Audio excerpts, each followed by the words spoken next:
လူမိုက်ကောင်းဆောင်ကအမျိုးသမီးတအုပ်ကိုအနိုင်ကျင့်ဖို့ပြင်နေချိန်မှာပဲငါနဲ့စမ်းကြည့်မလားဆိုတဲ့အတန်နဲ့အတူလူစိမ်းတယောက်ရုတ်တရက်ရောက်လာပါတယ်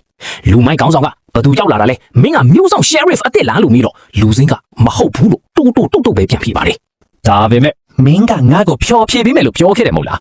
လို့လူမိုက်ကထပ်ပြောတော့လူစိမ်းကလည်းမင်းကြိုက်မဲ့ game တစ်ခုတော့ငါမှရှိတယ်လို့ပြန်တုံ့ပြန်ပါတယ် ဒါပေမဲ့ငါကမကြိုက်ရင်ကောလို့လူမိုက်ကခိုက်ရွဲပြန်မေးလိုက်ပါတယ်အဲ့ဒီရက်တစ်ပြက်အတွင်းမှာပဲလူမိုက်တစ်ဖွဲ့လုံးအရှင်းခံလိုက်ရပါတော့တယ်အဲ့နောက်ကြောက်လန့်နေတဲ့မြို့ကန်တယောက်ကမင်းအခုငါတို့ကိုကာဝယ်ပေးတော့မှလို့လားလို့မျှော်လင့်တကြီးမေးလာပါတယ်လူစိမ်းကမင်းနောက်နေတာလားလို့မေးတော့မြို့ကန်ကမဟုတ်ပါဘူးလို့ညင်ပါတယ်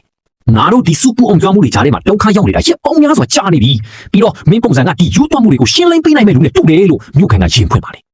ဒါပေမဲ့လူစိမ်းကတော့ဒါငါမျိုးမဟုတ်ဘူးလို့အေးဆက်ဆက်ပဲညင်းပယ်လိုက်ပြီးမြို့ကန်ကိုရက်နဲ့တစ်ခုကန်ပြီးရင်ရော့မင်းပါလာမင်းစောင့်ချောင်းနိုင်အောင်လို့ပြောပါတယ်အဲ့ဒီခါမြို့ကန်ကဒါပေမဲ့မင်းကငါတို့ရဲ့ sheriff အဟောင်းကိုတတ်ခဲ့တာမဟုတ်ဘူးလားလို့တန်တရားနဲ့မေးပါတယ်လူစိမ်းကတော့စိတ်ပြက်လက်ပြက်နဲ့ငါမင်းတို့ sheriff ကိုမတတ်ခဲ့ဘူးလို့ပြက်သားညင်းဆိုလိုက်ပြီးငါမင်းတို့ကိုဘာမှပြစ်စဖို့အကျွေးမရှိဘူးလို့ပြောကထွက်သွားပါလို့